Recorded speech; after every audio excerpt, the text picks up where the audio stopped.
Good morning. I'd like to welcome the viewers and listeners to this conversation, the first in a series produced by bioart, the Visual Identities and Art and Design program at the University of Johannesburg. Our first speaker today is Professor Oron Catts, Finnish-born, based in Australia, who will explain to us the complexities of bioarts and its relationship to science. But before speaking directly with Professor Catts, I'd like to just give a framework or context for these talks. So, it furthers the University of Johannesburg's position as an African forerunner in the fourth industrial revolution for humanity. It explores how physical, digital, technological, and biological worlds might come together to realize a reimagined future. The assumption is, of course, that bioarts is actively involved in rethinking the past, the present, and the potential for what not only what humans must become, but what a multi-species, interspecies culture could be. This raises another issue around the idea of humanity, or on it, and I'd like to think about, which is in many ways, the idea of the human at any rate is technically a 200-year-old blip between 1630 and 1830, when the invention of what we think of as a humanocentric, individual-centered, subject-centered vision of the world, the I, the first-person pronoun. Before that, the idea of the human was something much more contextual, contingent, fluid, and it is becoming increasingly the case. Why?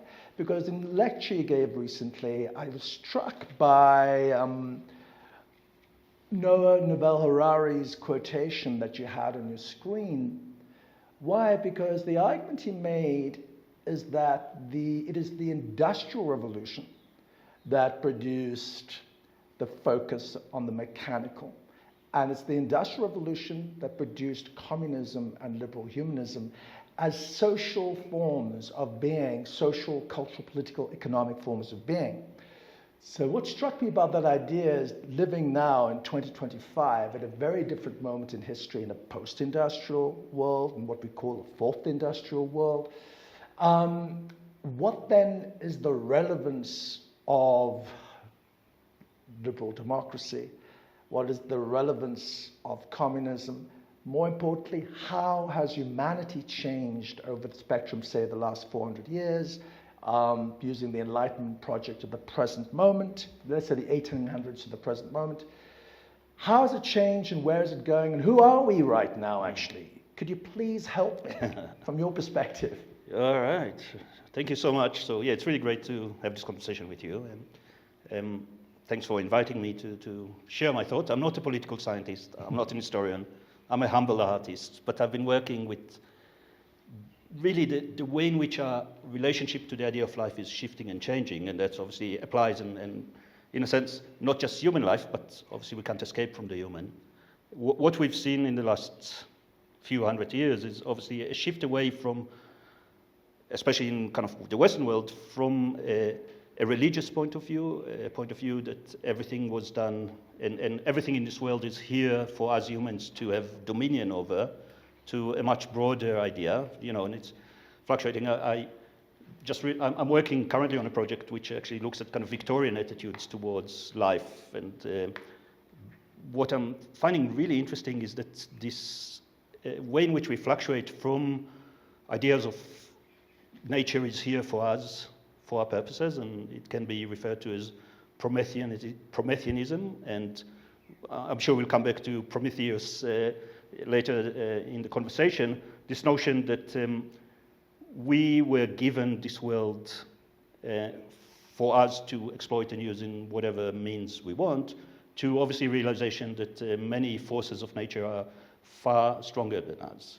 So there's this fluctuation between this uncertainty and control that seems to work. And as our knowledge around different subjects of nature is increasing, so is our fantasy in a sense, and the illusion that we can somehow control it. So what seems to coming back in my work is this idea of what we refer to as the illusions of control, and this notion that somehow partial knowledge of how the world around us operates gives us a license to attempt to fully control it. And I think it's relevant also to political systems as well. Yeah? So this idea that the mindset of control seems to permeate from nature to political systems.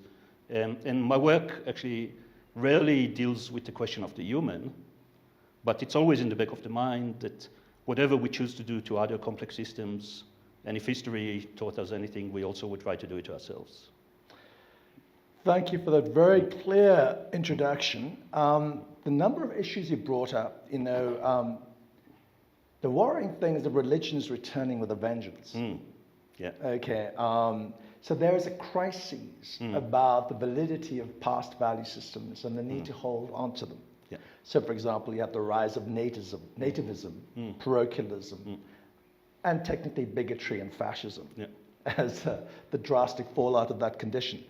But what's happening around these notions, these neuroses, is still the need to contain and hold on to the anthropomorphic, the idea that human beings are the center of the universe, the classic vision of the Vitruvian man, that idea, that vision is so potent and deeply lodged into people's minds.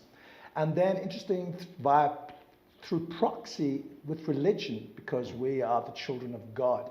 So the key thing here is that we are still Godheads. So the key problem is that we're still stuck in very, very old, Christianity is over 2,000 years old, merely. Very, very young but old systems which are becoming increasingly invalid today. Why?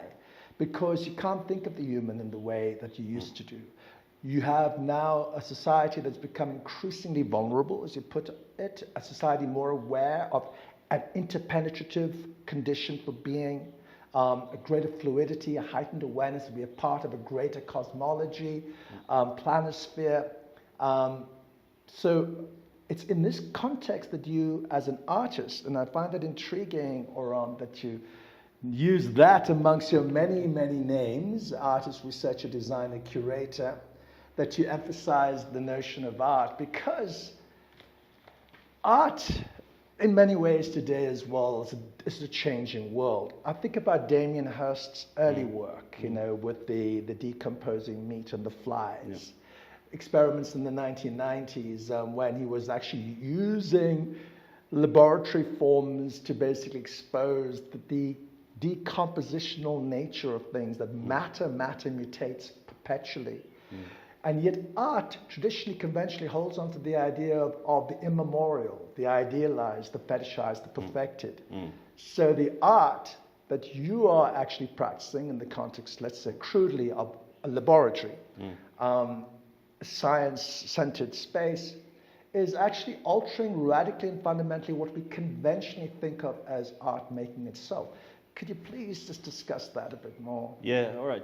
There's a lot to unpack in what you just said, so let's try to slowly go through some of those things. So first of all, going back to your observation, which I share with you, that there is some kind of a resurgence of this, I suppose, a nostalgic notion of a perfect past where everything was in order, which brings us back to religious fundamentalism and so forth, which I trace to the acceleration in the way we engage with the world around us, which is increasingly becoming incompatible with our cultural values. So this is exactly the gap that I'm really interested in, and especially around the idea of life and nature, where our cultural and societal understanding of life and nature are increasingly becoming incompatible with what we are doing to life and nature through our discoveries, our scientific discoveries, and more importantly, the choices that are being made on our behalf without us as a society and culture actually being part of the conversation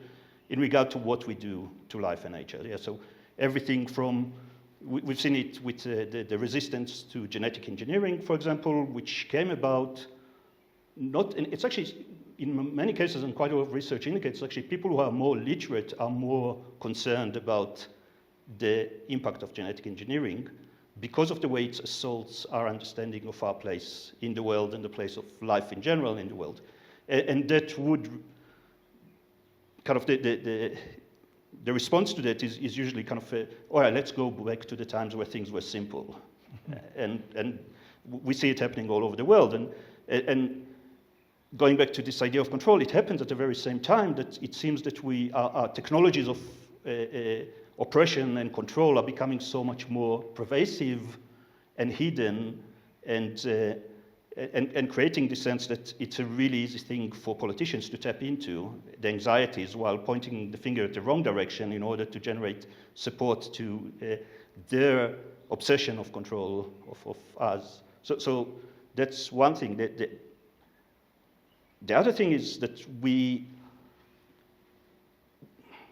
the way that kind of life is presented to us, and the way that our newfound powers, and going back to Prometheus, so our newfound powers giving us this notion that we can somehow engage with the world around us in ways that we've never been able to do before, is both exciting and exhilarating, but also very threatening. And then who's got the right to engage? So we can go to notions of biopolitics in regard who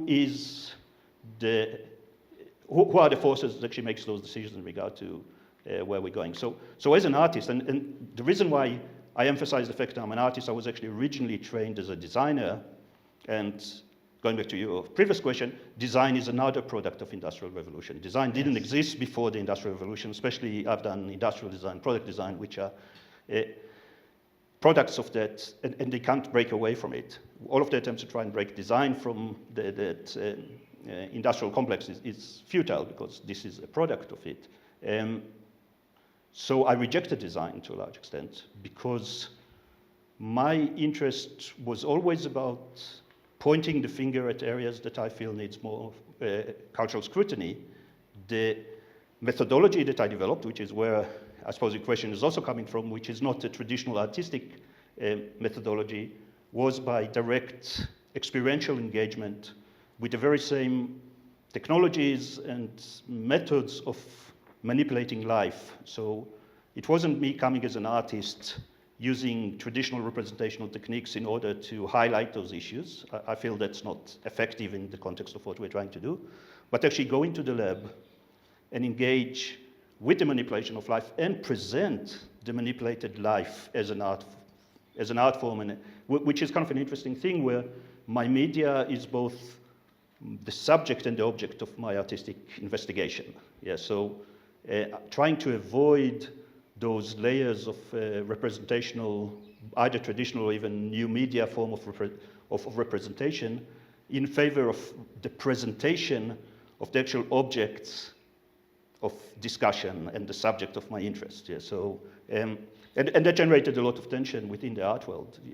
There's still quite a lot of resistance to that. Even though I've been doing it for 30 years, I still find that I need to explain myself often in regard to why me as an artist working with the manipulation of life as my medium and as my form of expression. At the very same time, this is kind of an interesting thing, and this is kind of, you talked about post-capitalism, or neoliberalism really forces everyone to engage in something that gives an appearance of usefulness.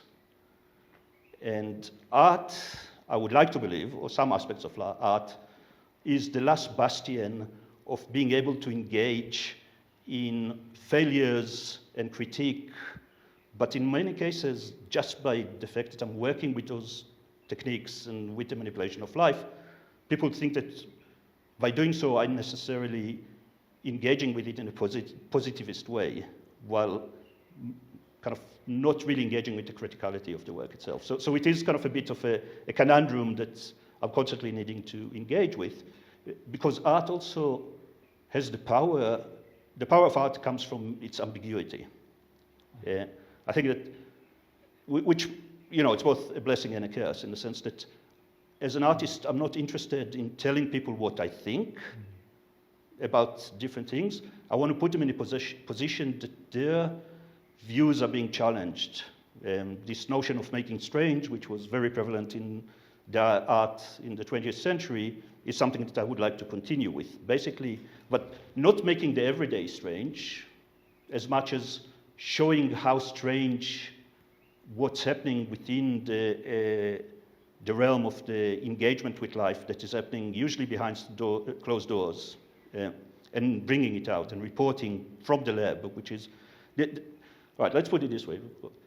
My interest is life rather than science or engineering, but it so happens that the most radical shifts in what's going on with life are happening within the realm of, or within the walls of the science and engineering labs. So I parked myself there because this is where the interesting things and the confronting things are happening.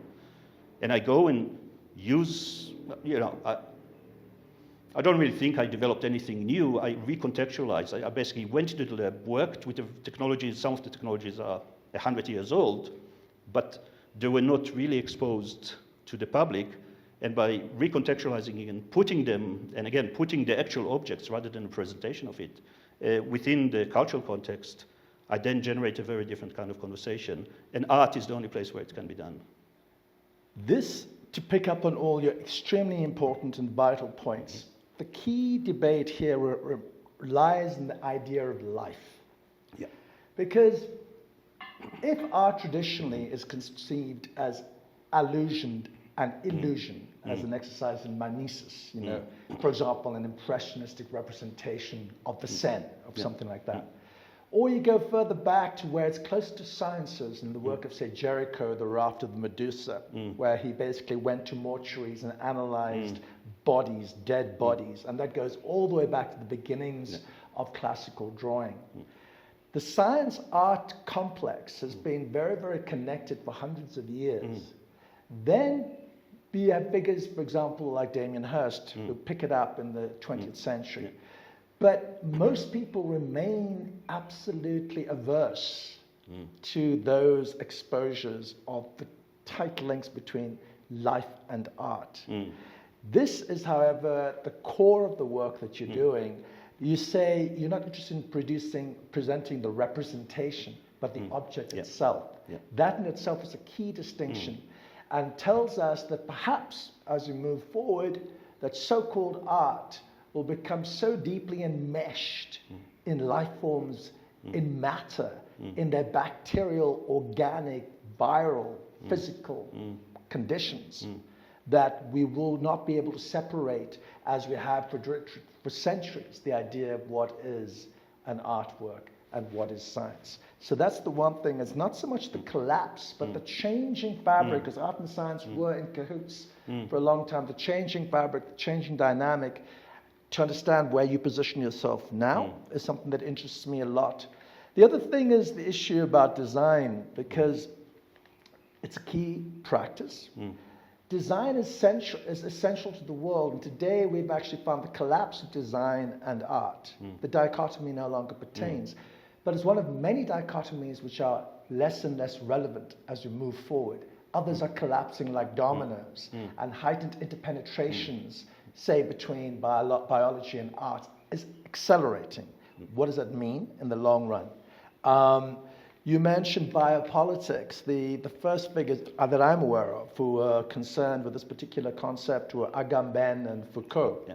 So the idea of the biopolitical, and you began earlier by saying, well, I'm not really caught up in the political issue, and then you spoke extremely eloquently about the problems of the rise of fascism globally, which is tied to human systems of control. And now, in the midst of that rise of control, we have its breakdown. And it seems to me that the kind of work that you do is very much more radically focused on the breakdown and the actual sort of removal of a godlike control in the making and understanding of how life and art work. Could you continue that? Again, there's so much there. Let's start with the fact that actually, as an interdisciplinary scholar, which I am now, and obviously with my new job, I'm dealing a lot with interdisciplinarity across the board in a very broad research university where I'm in charge of developing programs to support interdisciplinarity across the board, which traces back to the original lab that I set up at the University of Western Australia, where we initially was about opening up the lab for artists to engage with the life sciences, only to realize that there was a wide range of other disciplines that were really interested in getting access, and they could only do it through this conduit that we were able to open for them through this art and biology lab. I'm still a staunch believer in what I refer to as the integrity of disciplines. And it's both to do with the methodologies and why people are asking questions. And I would like to actually emphasize the fact that scientists and artists are asking very different questions. There might be, this is what I've seen in my lab, they might be working in a very similar way, but the fundamental questions that drives them to engage with the materiality of life, for example, are extremely different. And then the other thing is also how work is being interpreted depends on the disciplinary position from which one comes. So you can have the same objects, the same experiments, but if they're done in the name of art and presented as art, they're being read very, very differently than if they're done in the name of science and presented of science or engineering. The other issue is that, especially in the world that I'm operating in, and you alluded to that, this manipulation of life is becoming easier. So we're seeing life increasingly becoming a raw material for human manipulation, and often the case as a form of a newfound way of extracting value out of life for human ends. And this utilitarian approach to life provides this new palette of possibilities, and then I think where artists should come in, and that's what I was promoting for many, many years, is this notion of, okay, how this new toolkit, how this new palette of artistic possibilities can be used in order to highlight some of the issues that need attention, rather than as a solutionist, but actually as a way of problematizing this approach by direct engagement. And this is, my last 30 years, we're really dealing with that, with a fundamental question that is still unresolved, and this is my life quest: is life different than any other extractive material that we as humans are engaged with? Do we need to treat it differently, and can we do it without resorting to metaphysical arguments? So something that Yonat and myself refer to as a form of, can we develop some kind of form of what we refer to as secular vitalism? So the idea of vitalism was that life is special. That was debunked, or there was attempts to debunk it, ever since the mid-19th century. Darwin was still fluctuating, and obviously initially he was very afraid of actually publishing his theory of evolution by natural selection, because it kind of unseated God and created a way to engage with life in a non-metaphysical way.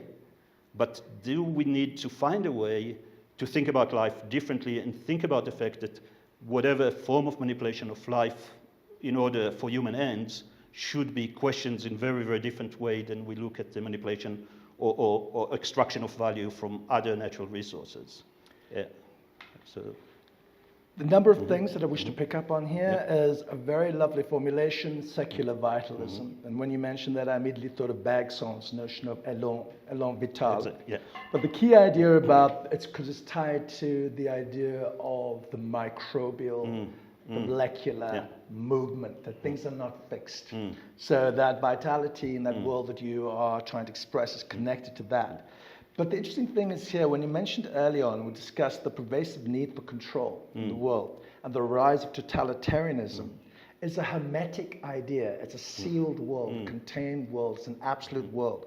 And it's interesting how that totalitarianism, how that connects to an extractive value system and becomes absolutely murderously utilitarian. So the thing is, against those darker forces which are underway, which work paradoxically because these are very, very material capitalistic projects which are disguised as divine and absolute forms of rule. So basically holds onto the metaphysical while being dangerously and darkly material in the most dangerous ways, because it's the source of what we know today as the Anthropocene. Against that, you are trying to then speak about the idea of secular vitalism as a proactive way to engage with understanding the life we live and the world we live in and the parts we play within it. And in a way that is not totalitarian, not exclusive, not containing, but open And that raises a very important issue about the ethical. Because if you think about Spinoza, who probably is one of the most important formulators of ethics, he contrasts good and evil, which are absolutes, with the relativized condition of good and bad, which is contextual. Yeah. So it's in that context of radically contingent context that we evaluate moment by moment what is good, what is bad in a relativized value system. Would that be the context in which you want to locate your bioart project? Very much so. So one of the really interesting things, this is something I often say, and again, this is where art is so important, that when it comes to this question of how we engage with life, those utilitarian disciplines, and I would put even kind of pure science that doesn't really exist in the real world, as part of it, they hide behind that utility as a way of obscuring the ethical questions and the assaults on human perception of the world around them as a way of, and it often is also being framed in terms of urgency. Yeah, so genetic engineering, it's like we need to feed the world. A lot of work that is being done in regard to rethinking what it means to have a body that are coming from the biomedical world are framed under, we have kids dying, and we need to somehow treat them. We have no time to stop. Art can't hide.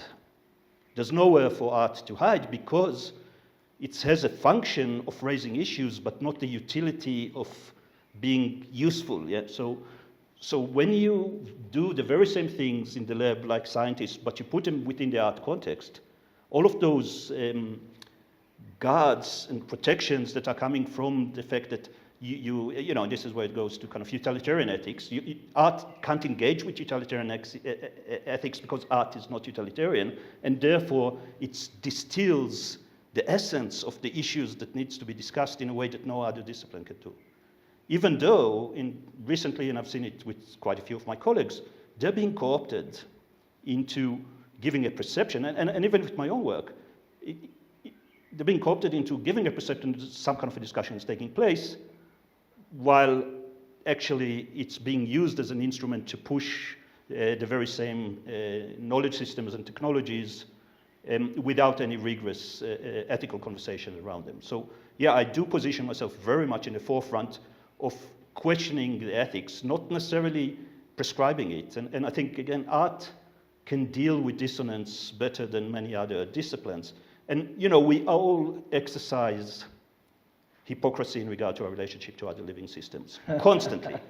and this dissonance is what find people really, what people find really disturbed by, but this is exactly the area. So I talk about the fact that when I choose to engage in one of my artistic projects, the first question I ask myself, does it make me uncomfortable?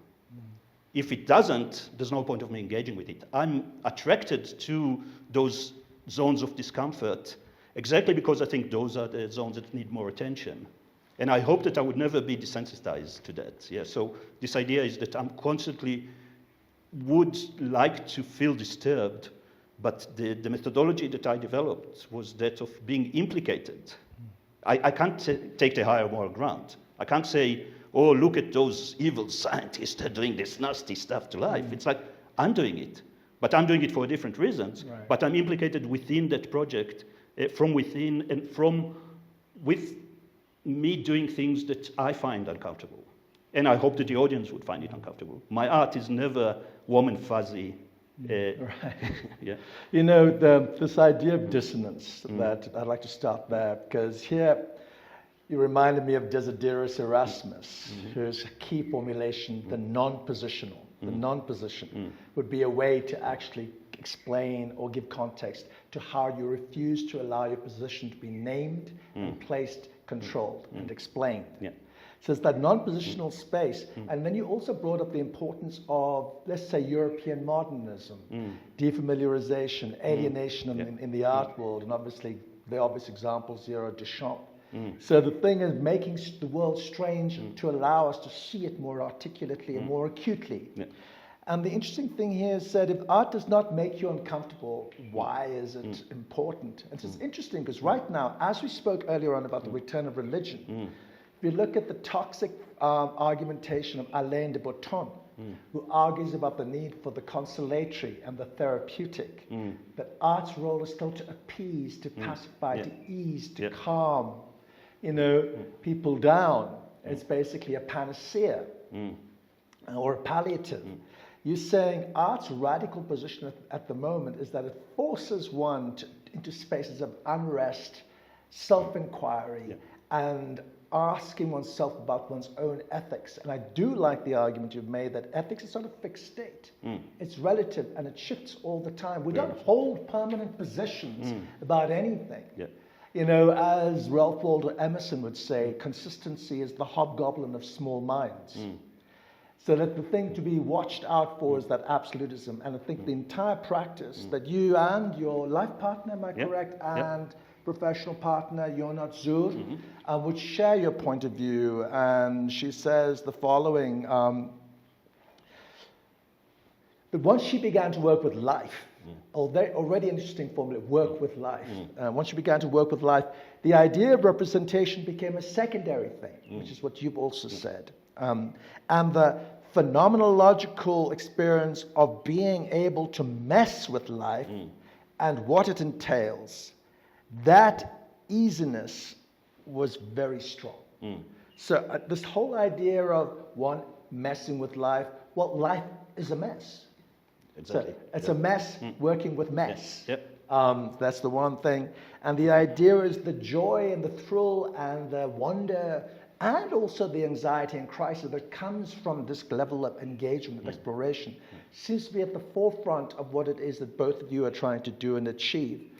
And what you're doing, the reason why you're doing that, if I understand you correctly, is because you are fully aware, both of you, that basically not only is humanity in crisis, but humanity in its current state is dangerously delusional, and that what is needed is to open up the fabric of the delusion and ask how it is that we as human beings can practice ethics effectively, how we as human beings can make the role of art more purposive. So it's no longer a sanitized object placed on a wall. It's not something, not what Matisse would say, when the tired businessman or woman comes back from a hard day's work, they take off their shoes, they sit down in their armchair, and they gaze at beauty. And that's what life is. Life is not just about that consolation. Life is an egregious, aggrieved, aggravated moment which we all have to confront as intensively as possible. Do you understand it correctly as that's the way in which you're approaching it? That's a very nice way of putting it. I would say. So one of the things is that we are pushing against this engineering mindset around life, which is all about trying to make it tidy and neat, because life is not like that.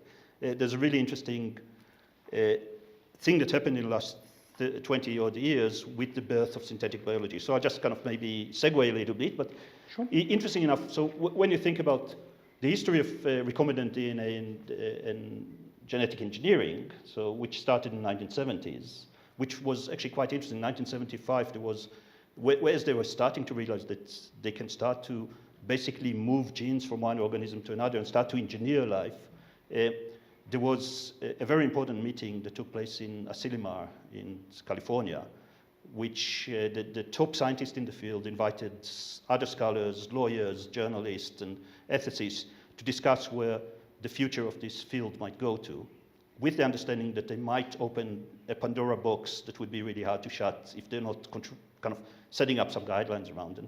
And they even declared self-moratorium on some aspects of that, something that we couldn't imagine now, 50 years later, that would be happening. There's discussions, for example, around AI, but there's no group of people that are actually sitting, and all of the people who are in the forefront of this field and actually would declare a self-moratorium. What we hear with an I is some people claiming that governments should control and regulate it. That was self-regulation of the very same people who were actually finding those things. But what was interesting, it was a bunch of biologists that in order to get credence for what they were doing, they referred to the new discovery as a form of engineering.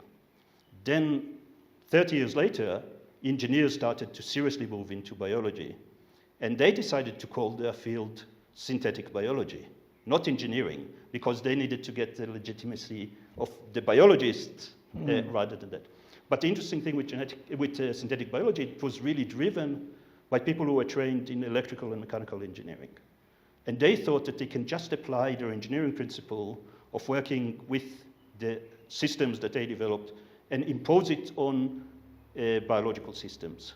They were saying things like they want to rationally design life, yeah, which has some remnants kind of to do this idea of the Enlightenment. Yeah? So now it's not just that the individual human is a rational being, they want to make life itself into a rational thing, which doesn't make any sense. And I think some of them realized it as they were struggling with the uncontrollability and the messiness of life.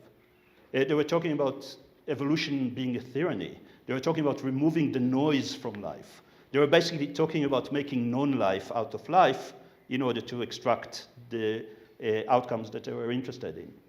That's, 20 years later, I think they realized that that's not the case. The second generation, so the students who actually had to deal with it realized that you can't one-on-one apply engineering principles onto living systems.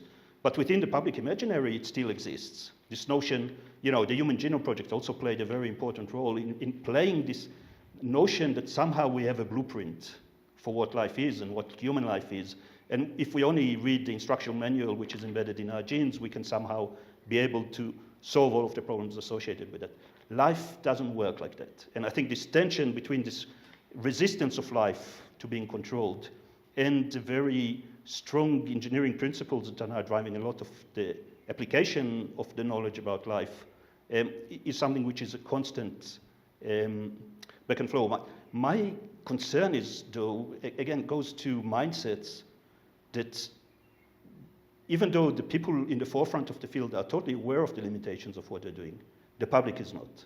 And the public thinks that we somehow on the brink, if we haven't achieved it yet, on the brink of being able to have full control over those very complex and messy systems, and they're constantly being disappointed. So one of the reasons I think there's a growing mistrust of science is the fact that it promised too much.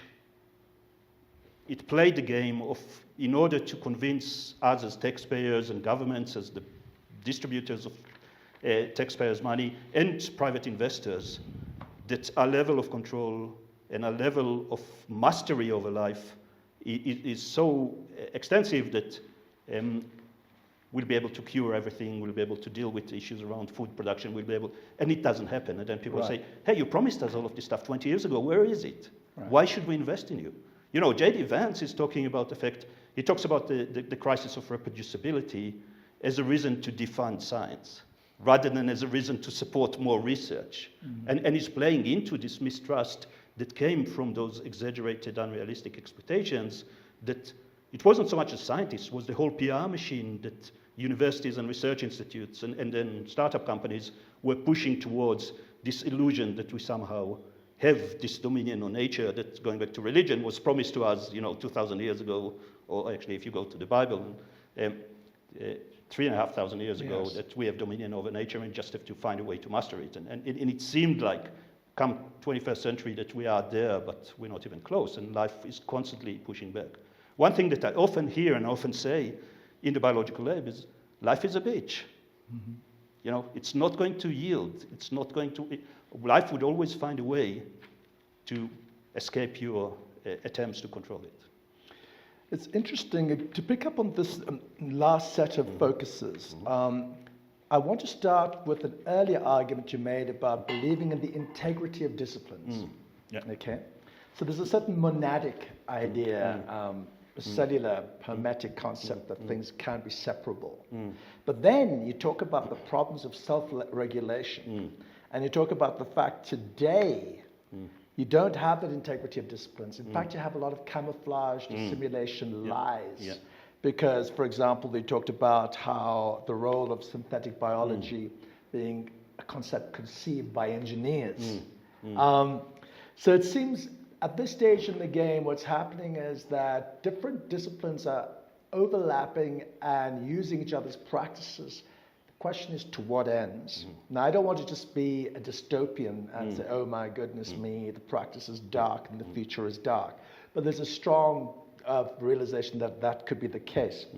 And then he talked about the interesting fact of For example, science, at the moment, science was a religion. It was a religion. It was a religion for hundreds of years, 200 definitely. But now there's a sense in which that faith has fallen by the wayside.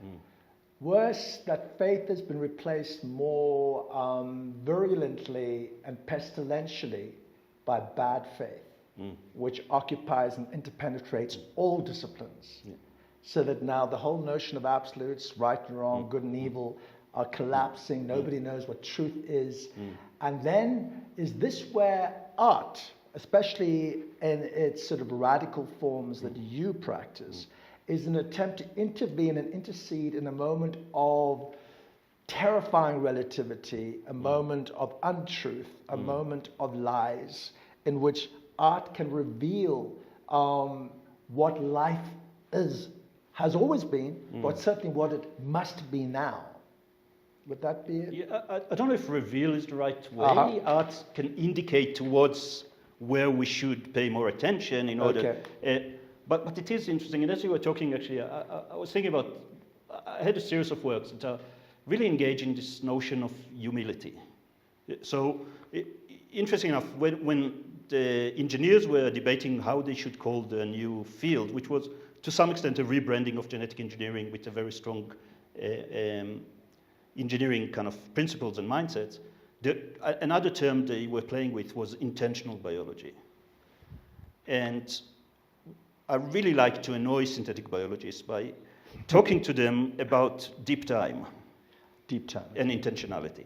So the idea is that if you look, the issue with the manipulation of life as opposed to many other things is that there are unpredictable cascading impacts or results that are happening, because once you manipulate life forms and somehow they escape into the world, they would have literally a life of their own, and they would develop in ways that you wouldn't even imagine. So if you look at our current era of manipulation of life from a deep time perspective, if you go 10,000 years into the future or 1,000,000 years into the future, and you look at this period, what you would see is a form of rapid mutagenic events that might have intention then, but their outcomes were totally unpredictable. So we would look, it would be seen, and it's obvious that, we talk about the sixth mass extinction, that we are a force of nature, humans are a force of nature, like the asteroid that, hit Earth and extincted the dinosaurs. There's no intentionality in deep time in this context.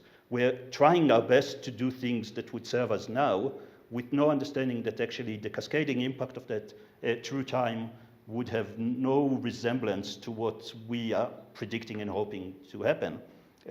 So it's a kind of an exciting thing as well, because it's very humbling. It's just like whatever we think we're doing now, and whatever attempt of controlling and having intentions in our actions is futile. And if, 1 out of 100 synthetic biologists that I'm abusing like that would internalize it, I think I've done my little bit, And I've seen it. I've seen quite a lot of impact, because I find actually that the most interesting audience for me are those scientists and engineers. To some extent, almost the public, the general public is almost a collateral of this relationship that I'm forming. But I have to take it out of their context. I have to break that silo. So, even though I talked about the integrity of disciplines, there's also a need to constantly question it and constantly try and break down those silos in ways that, by looking at the very same things from a different perspective, you obviously see it in a different light. You start to reflect on what the potential implications of those actions are. Scientists, which I have a lot of respect to, are often very, very narrow in their perspective, because they're focused on the very specific problem they're trying to solve. One thing that was really interesting with Symbiotica, the lab that I had at the University of Western Australia, is that especially later, so I would say between kind of 2015 to very recently, I started to see an increase in scientists who wanted to come and do research residencies in my lab. Scientists that even have their own labs, and they felt that the only place where they can engage in a non-intentional, open, useless in a sense, pursuit of understanding of what life is, was in an artistic lab based in a biological science department. You know, go and convince funding bodies to actually support it, that's a different story. But this idea that we can, that type of science could only operate within the context that I was able to make available, and that's an artistic research lab that was a level 2 biological lab. So we were very well equipped to engage in scientific research or biological research, let's put it this way, but with very different intentions. And the scientists who were actually open-minded and curious felt that this is the only place where they can engage in their research as well. So, in terms of picking up on the, again, highly engaging arguments and presentations you've been making right now, your skepticism regarding predictive logics, teleology, absolutes, the dangers of those kinds of ways of understanding where we are going as a species or as an interspecies. The importance of deep time as a fact that cannot be wholly understood, that is critical for us to actually embrace. And also the dangers of an intentional biology. That is one of the darker forces that you brought up. The importance of humility in a time of gross arrogance, because arrogance right now is a symptom of a crisis. Yeah, it's not a solution, yeah. it's symptomatic.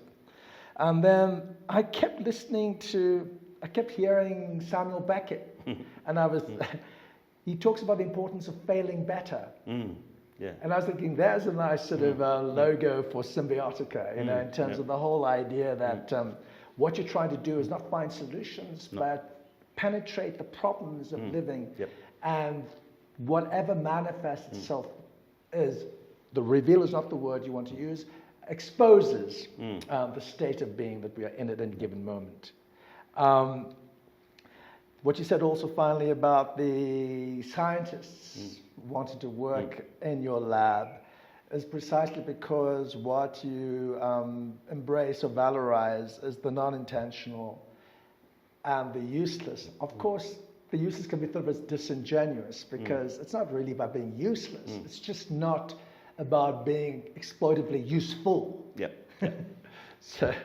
But I wanted to also just, if I may, just look at some of the projects you've done, and I wanted to, probably the one that's most controversial that everybody talks about, forgive me, for the sensational engagement with the extra ear.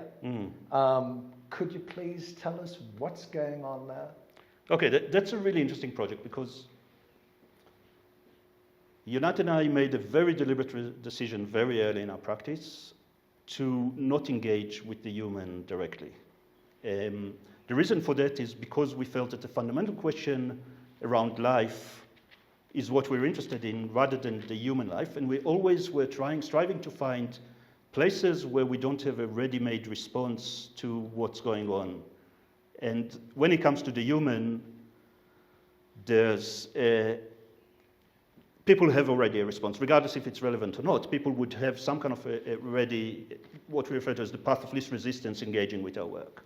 But we couldn't resist working with Stellak. Stellak is one of my greatest influences. Stellak is an Australian performance artist who did a lot of work around the limitations of the body in relation to technology. He talks about, one of his famous quotes is that the body is obsolete, that we developed a world, a technological world in which our human body is not fit for purpose anymore. And he would then talk about alternate bodily architectures. So he's very well known for those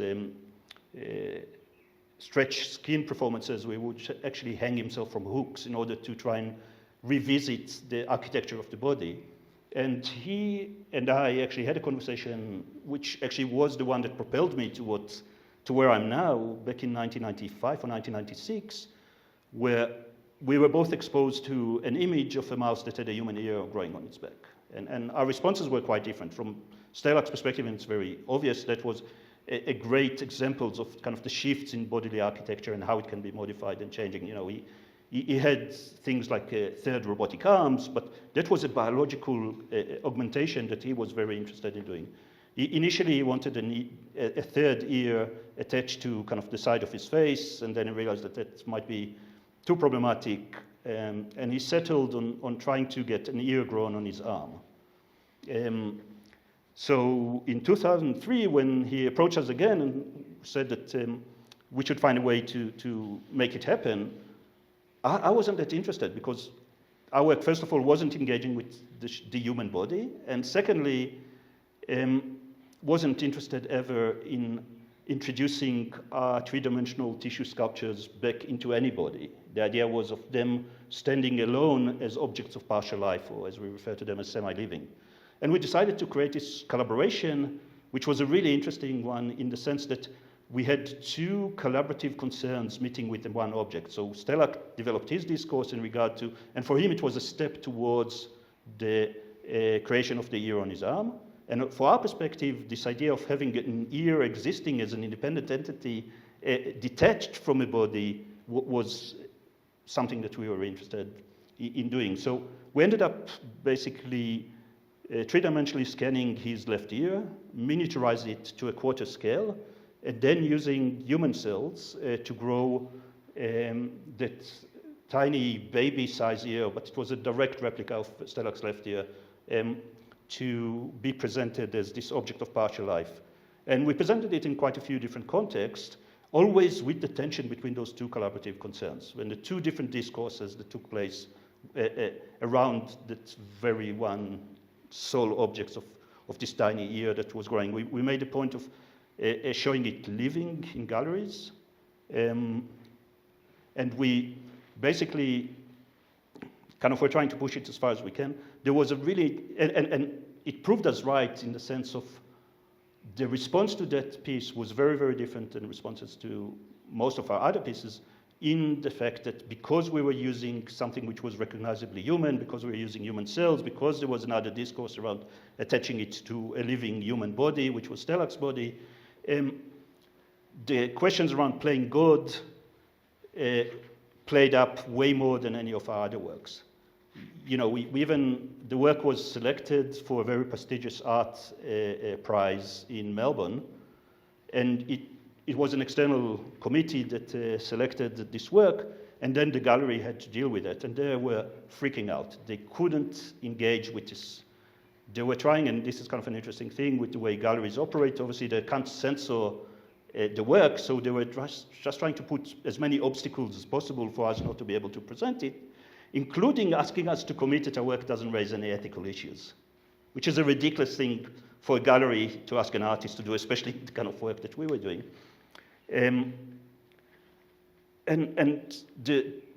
Because that gallery had an instance a year before where Soreto's work, Peace Christ, was presented, and some extreme religious people started to threaten the gallery staff, and actually one of them even smashed the picture. So they were very worried that it would create some kind of a religious backlash. Mm. And again, this never happened with any of our other works. But, you know, my response was, if anyone thinks that Stelak is the image of God and he's offended by that, you know, they've got an issue, it's not my issue.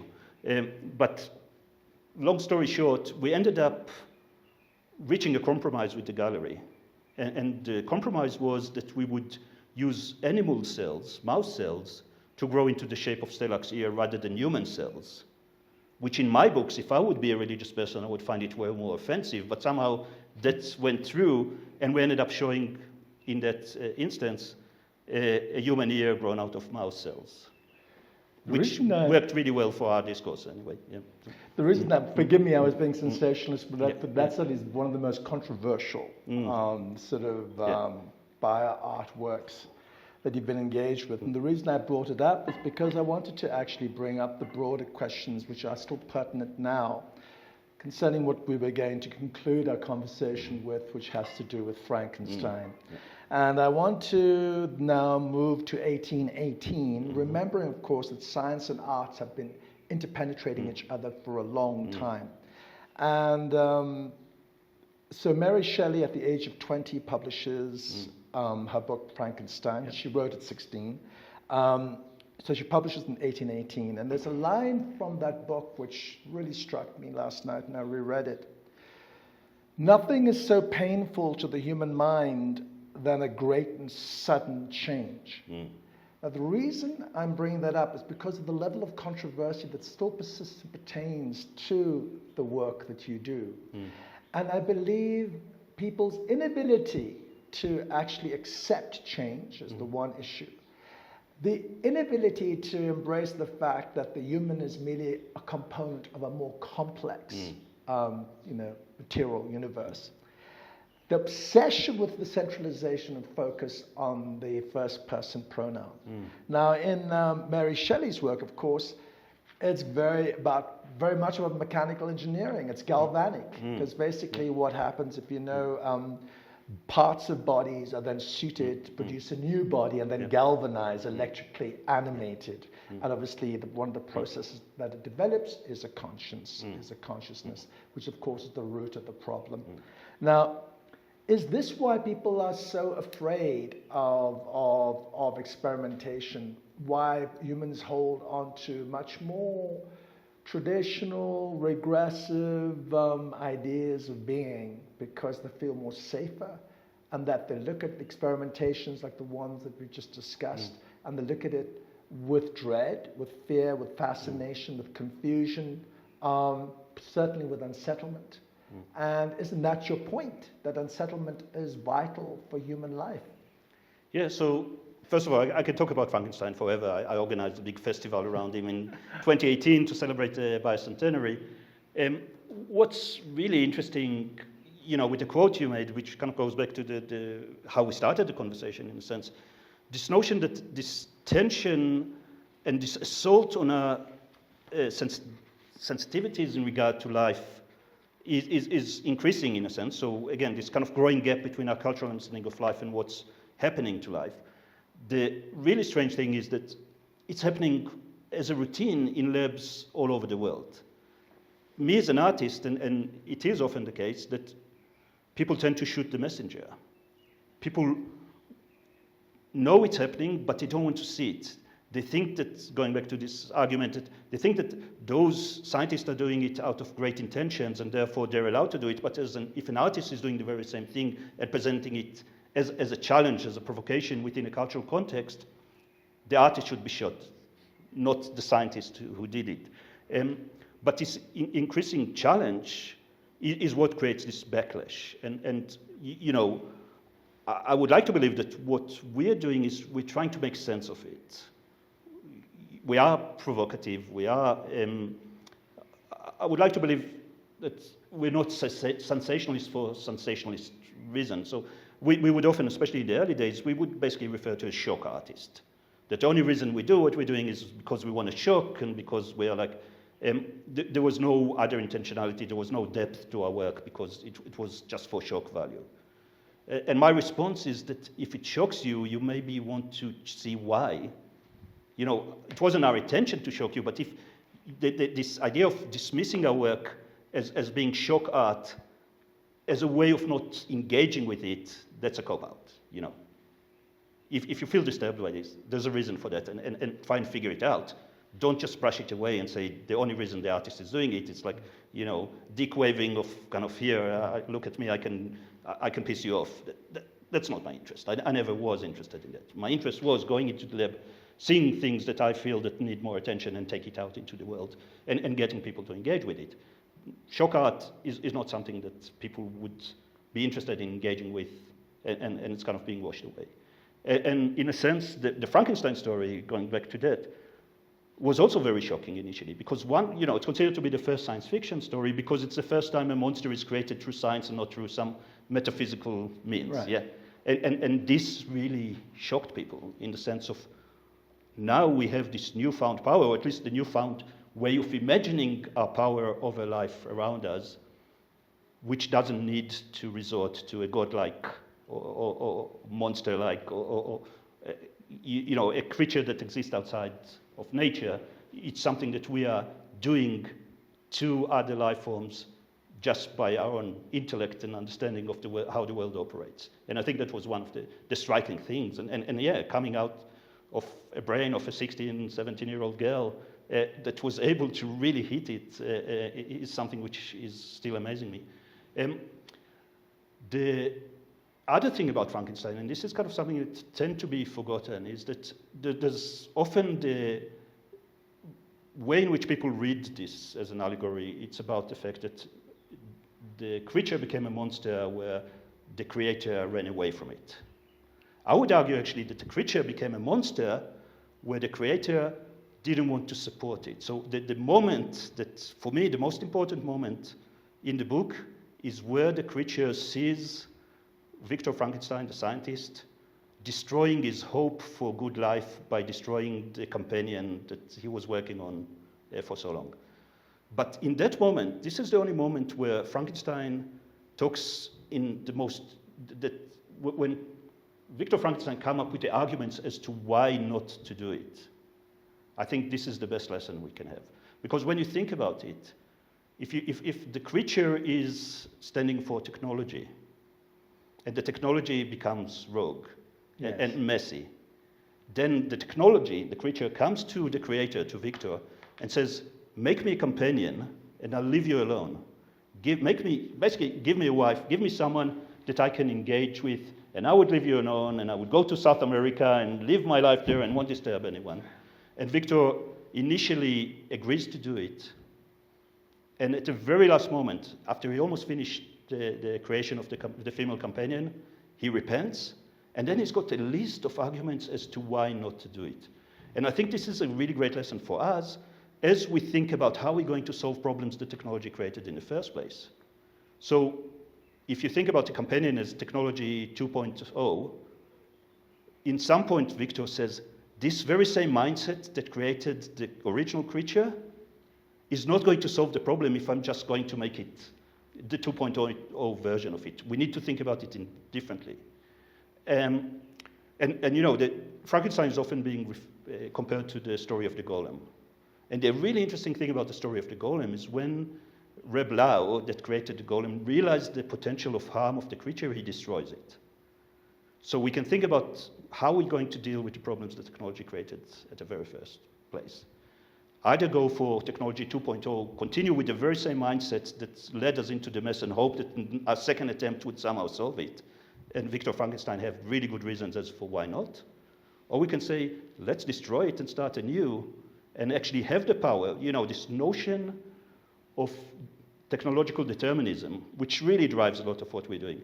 And obviously there's a very strong reason why people push this idea of determinism, because obviously it's serving their interest. We should somehow short-circuit that and say, no, knowledge can be applied in many different ways. It's not a deterministic thing. It's up to us to decide where we're going. And I think, again, as artists, we can show some alternative directions where those technologies can be used and point out the areas where we need to kind of maybe push against. Agreed. In this regard, again, now I'm thinking about a statement, formulation by Nietzsche, when he says, it is useful to exaggerate when dealing with emergencies.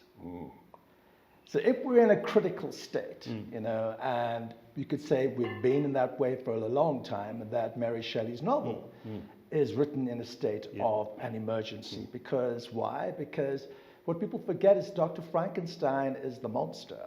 Because the key thing here is that the creature's created out of despair, out of loss, out of a deep, deep sadness, which the scientist experiences in their own being, their own psychology, their own moment of invention, is rooted in tragedy. So that's the one thing people tend to forget. Now, so the other thing about shocks, it was a big thing in the 90s, you know, and earlier we had the idea of the shock of the new, and I mentioned Damien Hirst as the archetypal shock artist. But what became interesting is that people became increasingly desensitized to shock. Why? Because they were basically co-opted by technology. They became the handmaidens of artificial intelligence, or the victims thereof. So the technique became more and more emptied. So all the more right now in this desensitized, denatured world, which has become normative today, you are asking us, I think that one needs to be shocked, one needs to be provoked, one needs to be unsettled if one is to understand why we live. And that's why Nietzsche's idea of exaggerating in times of emergencies becomes so critical. And I think this becomes exemplary in the world and work that you do, Professor Oron Catts. I think it's tied to, yes, the healthiness of failing better, the vitality, the secular vitality of investing in problems and making them animate, not solving them, making the problem animate becomes central to the condition of knowledge, of epistemology at this moment in history. I don't know if that works for you. Yeah, and actually, you know, as you were talking, I was thinking about Virilio, who's an extremely problematic philosopher, but there's one observation that he made that I think we have to carry with us.